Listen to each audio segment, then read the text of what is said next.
transform students from okay speakers to proficient speakers with rote learning alone. Sometimes we forget that teachers and students have different perspectives and different goals. Even the best student just wants to speak and perhaps pass, and may have little interest in the more arcane intricacies of language, much like the differing perspectives of airplane mechanics and pilots. What if English teachers were airplane mechanics? Can I take her up today? That depends on your gerund. You've got a split infinitive here. But can I fly? Well, that's a modal auxiliary, isn't it? Gotta drain your lowercase and tune up the predicate. Huh? Yes. Bees don't know how to fly, but they do. Language is like that for most of us most of the time. If we are doing it right, we don't take time to think about it. If we take time to think about it, we can't do it. I can touch type, but if I think about it, I can't.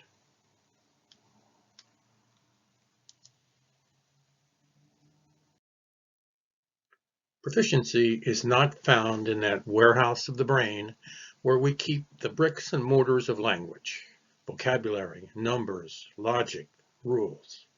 Proficiency is about art, intuition, coordination, and confidence. It's found mostly in another part of the brain. Let's call it the studio, where new stuff is fashioned. Today, we will discuss how to get your students into the studio.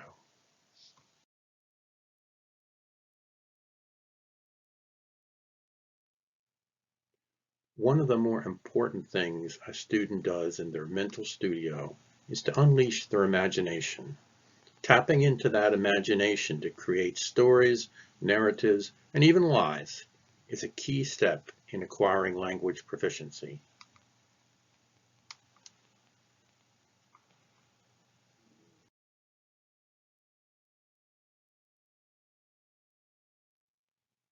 So who's best at language acquisition? Well, you've got your traditional students, that we're mostly teaching for most of the people in this audience, the university students, and they're not bad. They open the book, they read the book, they memorize some of the rules, some of the time. And well, my student Albert here, for example, might go with something like, the bottle is full of liquid. Sounds pretty good. And then there's babies, like Ava. And Ava, basically at this point is at Baba.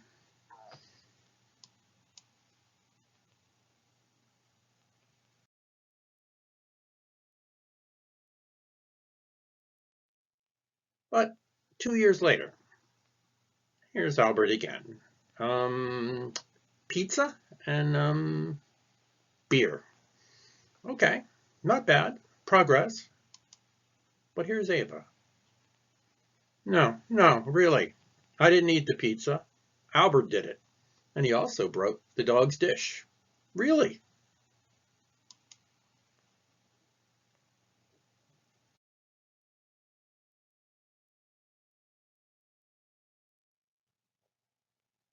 Our brain has two integrated halves with very different capacities. The left supports all those rational functions that teachers love: vocabulary, rules, numbers, and structure. Things a computer can do very well. The right side is all that messy emotional stuff: music, art, imagination, spontaneity, imagery.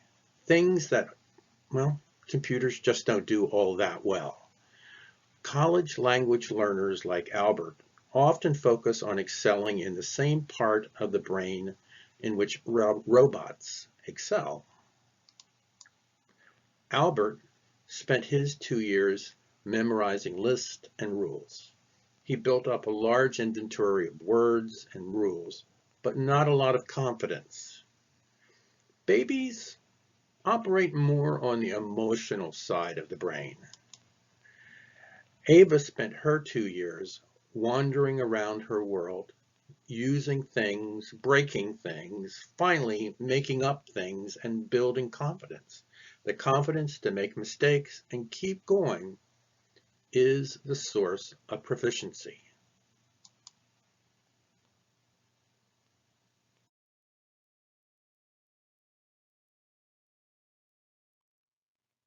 So, how do we make our students as proficient as babies and bumblebees at learning language?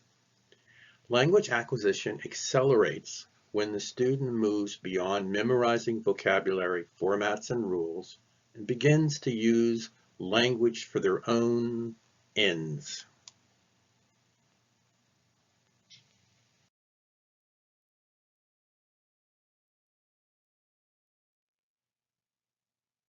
Lowering the affective barriers. Affective barriers are the mental gates that allow us to screen out information that has nothing to do with our well-being. Babies have almost no affective barrier. Everything is new and interesting. If it appeals to any sense, taste, hearing, smell, they try and learn from the experience. College students have a more refined sense of well-being. If it interferes with their dating, gossiping, eating, or napping, they will throw up high affective barriers. How do we lower those barriers without resorting to fear and intimidation, which work, but aren't terribly effective at making students proficient?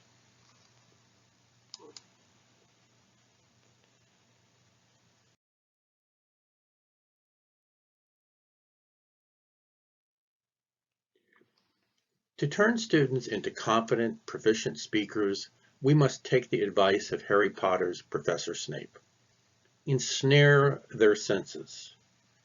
Taste, sight, smell, sound, ego, and mystery are not generally stored in textbooks. They're usually lurking in the subconscious, coloring and lending depth to communications. Body language is at the core of every message. Involve the body to involve the ego. Then we can ensnare the students' senses.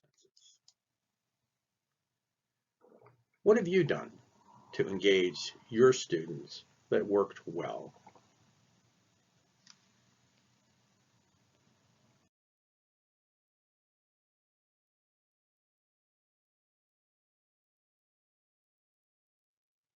Visit 4T's and a T, where you can learn what I've learned the hard way, the easy way.